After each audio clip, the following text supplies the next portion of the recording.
দোকানত দেখোন বহুত মানুহ আছে, যাওঁ নে নাযাওঁ? কি কৰোঁ এতিয়া? নগ'লেও উপায় নাই। যাওঁ, কিনো পাওঁ তাকে চাওঁগৈ। ঐ দীপেন, মৃদুলৰ যে ঘটনা এটা শুনিলোঁ, ঘটনাটো সঁচা নে মিছাও? সেইটো কথা সঁচা আকৌ। মিছা কথা এনেই ওলাবনে? সঁচা কাৰণে ওলাইছে আকৌ। দোকানী দাদা, এইপিনে শুনকচোন। কি লাগে? মানে ইয়াত ভাত পাম নেকি? ভাতটো ৰান্ধি আছে। দুপৰীয়া সময়তহে মানুহে ভাত খায়। ইমান সোনকালে ভাত ৰান্ধিলে দুপৰীয়ালৈ ঠাণ্ডা হৈ নাযায় জানো? কাষ্টমাৰবোৰে বেয়া পায়, সেইকাৰণে অকণমান দেৰি হ'ব। নিৰামিষ ভাতত কেইটকা লয়নো? 80 টকা। আৰু পৰঠা খালে? পৰঠা 30 টকা লওঁ। আৰু চাহ চিঙৰা খালে? চাহ চিঙৰা কেইটকানো? চাহত 10 টকা, চিঙৰাত 10 টকা, 20 টকা হ'ব। তোৰ কিবা খাবলৈ মন আছেনে নাই হা? তই মোক এনে সুধি থাকিবলৈ আহিছ? যা গোছ ইয়াৰ পৰা। এনে টাইম পাছ কৰিবলৈ আহে। খাবলৈ মন আছে যদি খা, আৰু নাই যদি গোছ। খাবলৈ মন আছে, বৰকৈ ভোকো লাগিছে, কিন্তু পইচাহে নাই। মোৰ হাতত মাত্ৰ 10 টকাহে আছে। তই মোক পাগল পাইছ নেকি হা?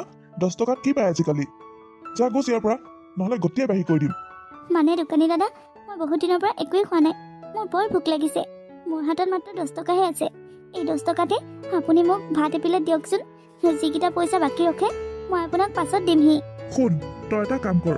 সেই যে কাষতে মন্দিৰটো আছে, মন্দিৰটোতে বহুত ভিক্ষাৰী আহি বহি থাকে। তইও তাতে বহি থাক গৈ যা। কোনোবাই নহয় কোনোবাই তোক নিশ্চয় কিবা এটা পইচা দি থৈ যাব। তাৰ পাছত খাবলৈ আহিবি, বুজিছ? এনে তই মোৰ টাইম ৱেষ্ট কৰি নাথাকিবি, যা।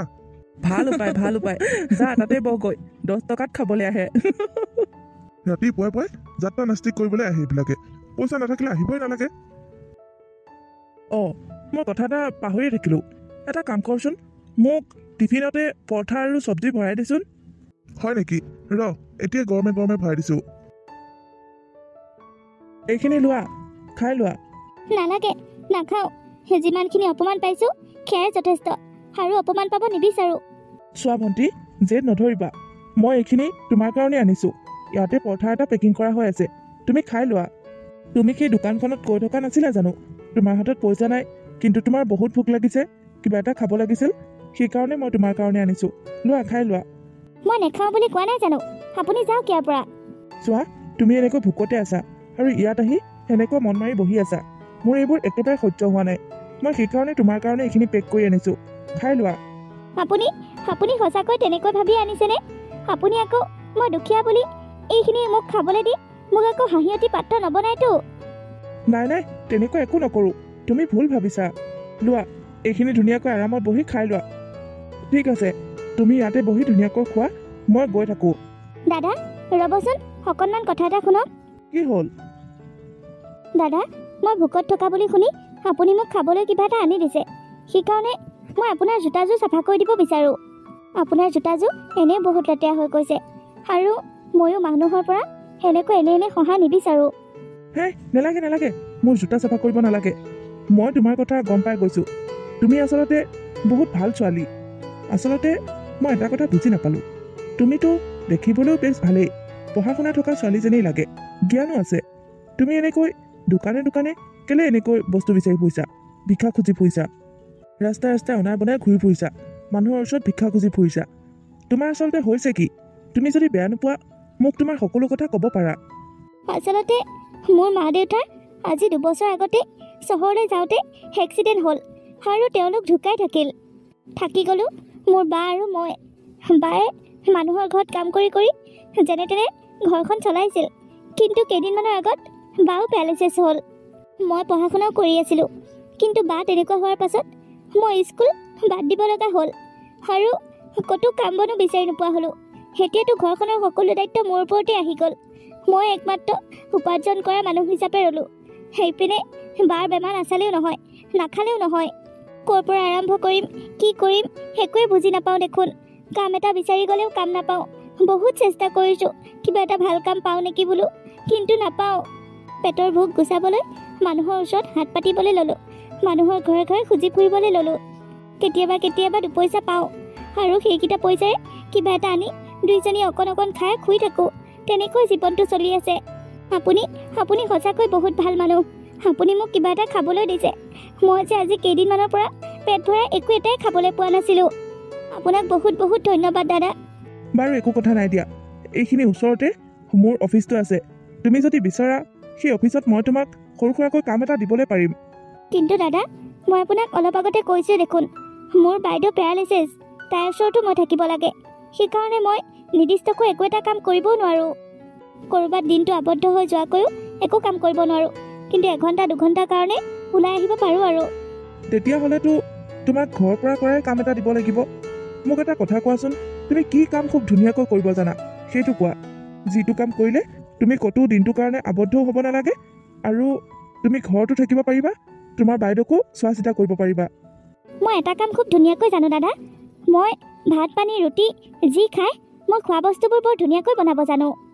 তেতিয়াহ'লে তুমি এটা কাম কৰিবা, কাইলৈ পৰঠা আৰু চব্জি তুমি যেইবিধ বনাব পাৰা ধুনীয়াকৈ বনাই মেলি পেকিং কৰি থৈ দিবা। মই অফিচলৈ আহোঁতে লৈ যাম। 3টামান পেকিং কৰিবা। পিছে দাদা, আপোনাৰ ঘৰটো ক'তনো?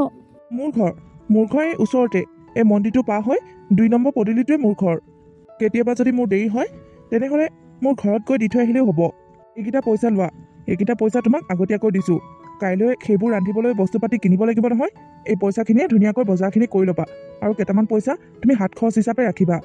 কিন্তু দাদা, আপুনি যে 3টা টিফিন বিচাৰিলে, 3টা টিফিন কি কৰিবনো? 3টা টিফিন নি মোৰ ষ্টাফৰ বন্ধু কেইজনক খাই চাবলৈ দিম। আৰু সিহঁতে যদি তুমি বনোৱা ৰেচিপিটো খাই ভাল পায় তেনেহ'লে সিহঁতক কৈ দিম বাহিৰৰ পৰা আকৌ টিফিন অৰ্ডাৰ কৰিব নালাগে, মই সিহঁতৰ কাৰণে টিফিন ডেইলি আনি দিম আৰু পইচাটো সিহঁতে দি দিব। মাহত সিহঁতৰ যিমানটো পইচা হয় গোটেইখিনি হিচাপ কৰি মই তুলি তোমাক দি দিম। তেতিয়া তুমি ঘৰখনো চলাব পাৰিবা, ধুনীয়াকৈ নিজেও চলিব পাৰিবা আৰু তোমাৰ বাইদেউৰ কাৰণেও ঔষধ পাতি কিনিব পাৰিবা। তোমাৰ কামো হ'ল, উপাৰ্জনো হ'ল আৰু ঘৰখনতো থাকিব পাৰিবা। ঠিক আছে দাদা, ধন্যবাদ আপোনাক। এতিয়া লোৱা, এই পইচাখিনি লোৱা। মই এতিয়া গৈ থাকোঁ। এই মানুহজন মোৰ কাৰণে সঁচাকৈ ভগৱান। এই মানুহজনৰ সহায়ৰ কথা মই জীৱনত নাপাহৰোঁ। মই জীৱনত আগুৱাই যাবলৈ একো বাট বিচাৰি পোৱা নাছিলোঁ। এই মানুহজনে মোক বাট দেখুৱাই দিছে, মোক হাতত ধৰি জীৱনত আগবাঢ়ি যাবলৈ সহায় কৰিছে।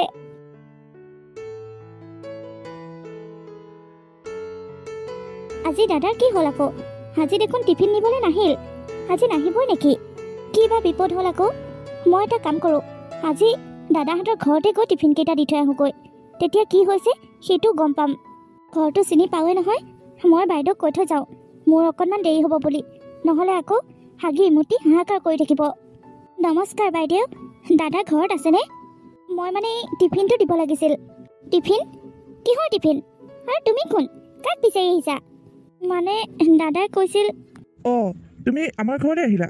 আহা আহা।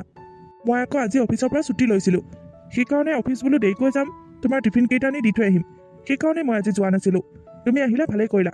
দিয়া টিফিন কেইটা দিয়া। আৰু এটা কথা, আজিৰ পৰা আৰু এনেকৈ টিফিন নালাগে। কি হ'ল মানে দাদা? মই কিবা নজনাকৈ ভুল কৰি পেলালোঁ নেকি? মই যদি নজনাকৈ ভুল কৰিলোঁ মোক ক্ষমা কৰি দিব। আপুনি কিয় তেনেকৈ কৈছে আজিৰ পৰা টিফিন নালাগে বুলি? মইনো কি কৰিলোঁ? এই নহয় নহয়, তুমি আকৌ ভয় খাই গ'লা। তোমাৰ এই টিফিনটো আমি ষ্টাফৰ গোটেইবোৰে ভগাই খাইছিলোঁ আৰু যোৱাকালি মোক আৰু 2জনমানে কৈছে তোমাৰ পৰা টিফিন লৈ যোৱাৰ কথা, সেইকাৰণে কৈছোঁ। আৰু বেছিকৈ লাগিব, এনেকৈ 1-2টা দিলেই নহ'ব। কমচে কম 10টা টিফিন লাগিবই। 10টা টিফিন ডেইলি লাগিব হা। তুমি মোক ঘৰত দিলেহে দিবাহি, নহ'লে মই অফিচলৈ যাওঁতে তোমাৰ ঘৰৰ পৰাই উঠাই লৈ যাম। কাইলৈৰ পৰা মনত ৰাখিবা আকৌ। দাদা আপুনি সঁচাকৈ কৈছে? সঁচাকৈ কৈছোঁ আকৌ। সিহঁতে তোমাৰ টিফিন খাই খুব ভাল পাইছে আৰু সেইকাৰণে ডিমাণ্ড কৰিছে। আৰু সিহঁতৰ ডিমাণ্ডটো যদি তুমি পূৰাব পাৰা তেনেহ'লে তোমাৰেই ভাল আকৌ, তুমি বেছিকৈ পইচা পাবা। কিন্তু মই দেখোন তোমাৰ কাৰণে টিফিন সদায় ৰেডি কৰি দিওঁ। ৰ'বা, তোমাক মই সকলো বুজাই ক'ম ৰ'বা। ভণ্টি, কাইলৈ টিফিন ৰেডি কৰিবৰ কাৰণে পইচা পাতি আছেনে নাই হাতত? যদি নাই তেনেহ'লে মই এডভান্স কেইটামান দি দিওঁ। তোমাক যেতিয়া মাহৰ পইচা উঠাই দিম তেতিয়া মই মোৰ পইচাখিনি কাটি ৰাখিম। আছে দাদা, 4-5 দিন চলাই নিব পাৰিম, তাৰ পাছতহে পইচাৰ প্ৰয়োজন হ'ব। আৰু তোমাৰ বাইদেউৰ খবৰ কোৱাচোন। তোমাৰ বাইদেউ এতিয়া কেনেকুৱা গাটো? ভাল দাদা, বাইদেউ এতিয়া বহুতখিনি আৰাম পাইছে। ঔষধ পাতিও খুৱাব পাৰিছোঁ আৰু দুবেলা দুমুঠি খুব ধুনীয়াকৈ খাইছে। অতি সোনকালে সুস্থ হৈ উঠিব বুলি কৈছে ডক্টৰে। বাৰু ঠিকে আছে। মই এতিয়া গৈ থাকোঁ দিয়ক। বাইদেউৰ ওচৰত মানুহ নাথাকিলে তাই বৰ অশান্তি কৰে। মই গৈ থাকোঁ। অঁ হয় নেকি? যোৱা তেনেহ'লে। তুমি একেবাৰে মোক পাত্তা নিদিয়াৰ দৰে কথা কৈ আছিলা যে, কিয় হা? কি মানে এইবোৰ? তোমাক টিফিন ইমানবোৰ কেলে লাগে? মানে কি জানা, তাই বৰ দুখীয়া। মাক দেউতাক এক্সিডেণ্ট হৈ ঢুকাল। বাক এজনী আছে, তাইও আকৌ পেৰালাইচিছ। হোটেল এখনত কিবা খাবলৈ ভিক্ষা খুজিব গৈছিল, তেতিয়াই লগ পাইছিলোঁ। আৰু তাৰ পাছত মই তাইক ভণ্টি বুলিয়ে মাতোঁ, তাইও মোক দাদা বুলি মাতে। এদিন মই তাইক এখন পৰঠা খোৱালোঁ। তাৰপাছত তাইক সুধিলোঁ কি কাম কৰিব পাৰা। তাই ক'লে মই ধুনীয়াকৈ খোৱা বোৱা বস্তুবোৰ বনাব পাৰোঁ আৰু বাকৰ কাৰণে তাই বেলেগলৈ গৈ কাম বনো কৰিব নোৱাৰে। সেইকাৰণে তাইক আমাৰ অফিচৰ টিফিনৰ দায়িত্বটো দি দিলোঁ। তাই বনোৱা টিফিনবোৰ অফিচৰ ষ্টাফে খাই বৰ ভাল পাইছে। সেইকাৰণে এতিয়া তাইক টিফিনৰ অৰ্ডাৰটোকে দিওঁ। তাৰ পৰা তাই পইচাখিনিও পায় আৰু ধুনীয়াকৈ চলিবও পাৰিছে, বায়েকৰ চিকিৎসাও কৰিব পাৰিছে। অঁ হয় নেকি? তুমিতো মোক এইবোৰ কথা আগতেই ক'ব পাৰিলা হয়। আমাৰ অফিচৰ টিফিনবিলাকো তাই তাতে অৰ্ডাৰ কৰিব পাৰিলোঁ হয় আমি। একো নাই, তাই আৰম্ভ কৰিছেহে, এতিয়াও দিব পাৰিবা। ঠিকেই আছে তেনেহ'লে, তাইক আওপকীয়াকৈ সহায় কৰিছা, মোৰ ভালেই লাগিছে। আমাৰ অফিচৰ টিফিনবোৰো তাই তাতে অৰ্ডাৰ কৰিব লাগিব। যিবোৰ মানুহে ডাইৰেক্ট সহায় কৰিলে পুতৌ কৰা যেন পায়, সিহঁতক এনেকৈ আওপকীয়াকৈ সহায় কৰিব লাগে। তুমি ঠিকেই কৈছা। মানুহে কষ্ট কৰি পোৱা পইচাৰ মূল্যও বুজি পায়। কষ্ট কৰি পোৱা পইচাকেইটা দিবলৈও কষ্ট হয়।